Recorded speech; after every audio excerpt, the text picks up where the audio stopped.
here's the deal. Many times I hear people talk about balance. Sean, I have to be balanced. Well, let's talk about balance. Think about a scale, a weight scale. If things become balanced, they become stationary. They no longer move. If something isn't moving, it's not growing. If it's not growing, it's dying. So many times people are so stuck on thinking that everything in their life has to be balanced. I have to go to work for 8 hours. I have to sleep for 8 hours. I have to have fun for 8 hours. It just has to be a total balance. And that will put a person in a situation where they don't respond, because when people have too much information at one time, you get information overload or you get information constipation. And typically when a person is in that situation, they don't respond and do anything. So they're just sitting there stagnant. So it's kind of like, I like to use analogy. So let's talk about baseball. I like baseball. So you can't steal second base with your foot still on first.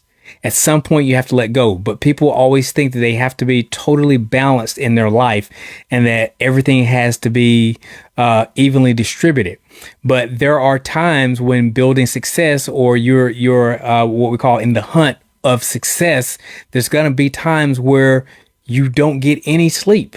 It's not balanced, and you may work a lot to get that job accomplished.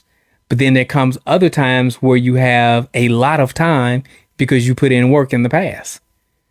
I burnt the midnight oil building my real estate company 22, 23 years ago. But today I have time freedoms. So if you look at my workload and my free time load, it looks unbalanced because I have a huge time, or percentage of my time is free time to just do what I want to do, as opposed to being stuck to I have to work. And talking about balance also, I want to kind of talk about the difference between working smart and working hard. So many times we've been conditioned to work hard. That's all we've been taught our whole lives. You got to work hard. Hard work pays off. No, it don't. Smart work pays off. There's a difference between hard work and smart work. Think about this. If hard work was the key to success, every construction worker out here would be extremely successful. Because construction workers work extremely hard. It's not about working hard, it's about working smart. How do you work smart? You use leverage. You leverage your time. You leverage situations. I give this analogy so frequently where I talk about I can take a pair of scissors and go out and cut my yard.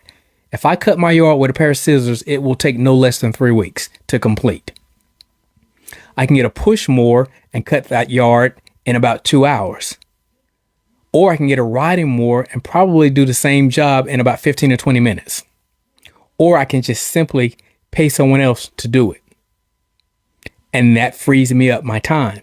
So if you have a billable rate of $500 an hour, $5,000 an hour, $50,000 an hour, whatever your billable rate is per hour, if you elect to do that yard work, you're minimizing your value of your time down to whatever you can pay somebody to cut your grass. Here in Atlanta, I think you can pay on average about $65 for an average size yard to have someone cut your grass. So if you do it yourself, you're minimizing your time, saying that the value of your 60 minutes is only valued at $65.